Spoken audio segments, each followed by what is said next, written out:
tell us about the vote was supposed to happen here in December. What's the next step as far as when that will, what's the next steps here, I guess? When could something potentially be passed? Sure. So something could be passed, and I think that it will pass. I think that it's a matter of time. And I don't know, maybe you recall earlier this week we talked and you said, all right, give me the likelihood that this thing will pass this week. And I think I said, I think it's going to pass at 85 to 90%. There is a chance that it will not pass.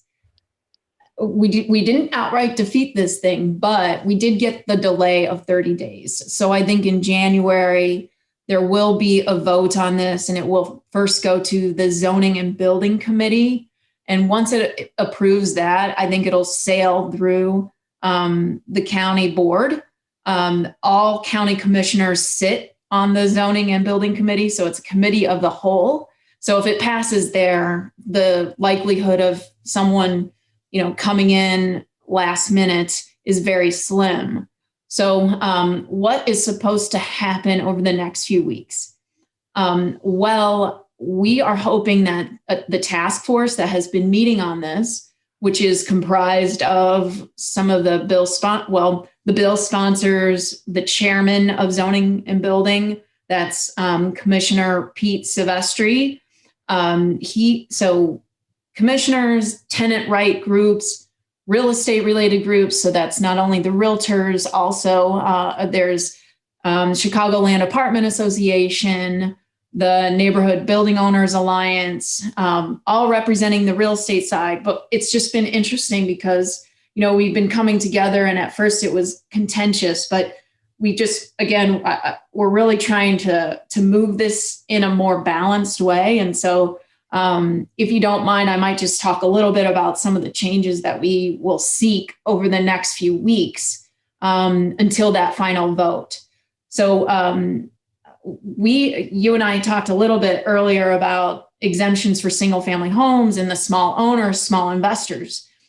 One of the exemptions right now is for a single family home and a condo owner that has lived in the unit within the last 12 months. So either the person or a family member. Say, for example, a family member passes away and you want to rent out their house. They would have had to have lived in it for 12 months. And then once that lease expires, you're no longer exempt from the ordinance. What we want them to do is expand that exemption. So just allow for the smaller owner, smaller operator, whether it's one unit or you own one unit, to be exempt from this. This just allows for that ability to not have to deal with the complex regulations. Now, I don't know if that's going to fly with some of the commissioners and the tenant groups because they talk about the need for the smaller landlords that are actually a part of the problem. So we're going to continue to push to get that. But one other area is right now with move-in fees.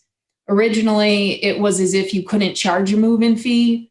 Now, we got them to make that more clear. So move-in fees are separate from a security deposit. But if you're going to charge a move-in fee, you have to have an itemized receipt over what you're spending that money on that's not returned to the tenant. We think that's too complex. We feel like that is unnecessary. In my own personal experience, I used to live in a 8-unit building. Homeowners Association collected this. And at the time of improvements, say if something needed to be painted, it was pretty hard to chip away at who paid, what move-in fee and what covered that. So I just think it's too complex the way it's written, but it was, again, a step in the right direction that they clarified the language that move-in fees are acceptable. They're just asking for a little bit too much. The other thing, which is another piece of our opposition, which is right now, there is a late rent fee cap of $10 for the first $1,500. And anything above that $1,500 rent payment, you can charge 5% in late fees. So, let me ask you this. $10 is not if you're a tenant, would you want to pay your rent on time if you knew that there was a $10 penalty? It's a convenience fee. It's almost like, oh man, it only costs me $10 to pay on the 15th of the month. Like, I'm going to take that all day. Right. And if you get paid, every other week, and then you've spent all your money, how are you going to, it can be a problem. It can be a slippery slope. So in Chicago, that actually is $10 for the first $500. And so the county's coming in saying it should be $1,500. We say at least align it to Chicago. You copied everything else,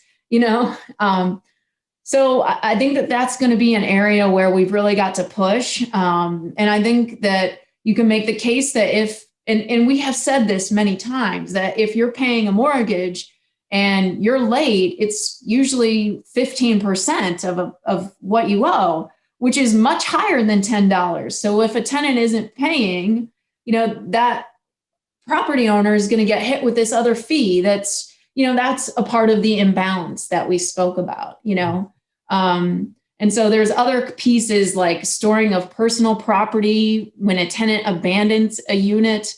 I think that there are some aspects that are just not right to have to store a tenant's personal property. I mean, you're going to store it. You may be able to pass the costs of paying for the storage unit, but what about the cost to move the stuff to the storage unit?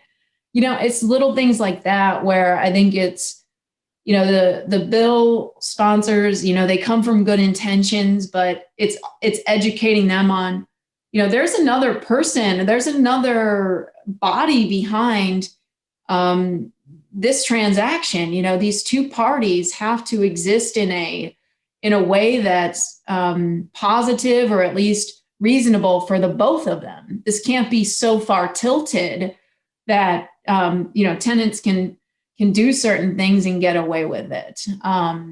There's also some disclosure of utility costs. Right now, the ordinance is written that if you are a landlord and you if you pay the utility, then you would provide the costs of the utility to the tenant. But if the tenant just pays it, then you'll provide the costs if it's known.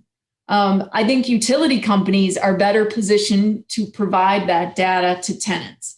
So there's still some work to do for sure.